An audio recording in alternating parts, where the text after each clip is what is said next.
ఎందుకంటే అంత ఎక్సైట్ అవుతున్నారు? ఎందుకంటే అంటే ఈరోజు 10th రిజల్ట్స్. ఈరోజు కోసం 1 year నుంచి వెయిట్ చేస్తున్నా. అబ్బో 11:30 అయిపోయింది.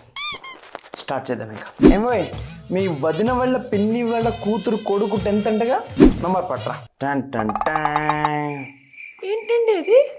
ఇదా మన ఫ్యామిలీలో 250 మెంబర్స్ ఉన్నారు. దాంట్లో 35 మెంబర్స్ 10th. పేరు నంబరు ర్యాంక్ మొత్తం రాసాం. స్టార్ట్ చేద్దాం ఇంకా. ఏమంటో రావు గారు, హలో. మీ అబ్బాయి 10th అంటగా, రిజల్ట్ ఏమైంది? 2 పోయింది. అయ్యో అయ్యో అయ్యో అయ్యో అయ్యో పోయిందంట. కష్టపడాల్సిందే ఇంకొంచెం. ఉన్నాయి సప్లీలో చూసుకుందాం. 1 weekend డౌన్.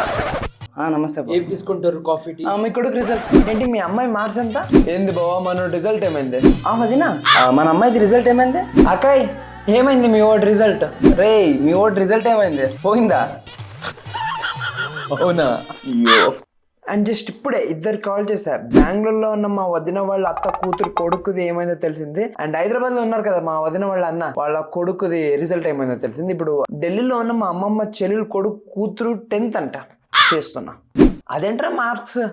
నీకు ముందే చెప్పాను, ఇది 10th రామ్, నా మాట విని బాగా చదువుకొని చెప్పా. ఆ సునీత వాళ్ళ కూతురు చూడు, నా మాట విన్నది, 10th పాస్ అయింది. ఇప్పుడు నీ లైఫ్ అయిపోయింది. నువ్వు బతికిన ఒకటే, సచ్చినా ఒకటే. నువ్వు బాగారు మన రావు గారు అబ్బాయి 10th ఫెయిల్ అంట. ఎంత చెప్పినా నేను వాడికి బాగా చదువుకోరా అని వినలే. మన సునీత కూతురు పాస్. నేను చెప్పినందుకే పాస్ అయింది తను. ట్యూషన్కి పోవాల్సిండేవాడు. పని పాట లేక గాలి తిరిగితే ఇలానే ఉంటాయి.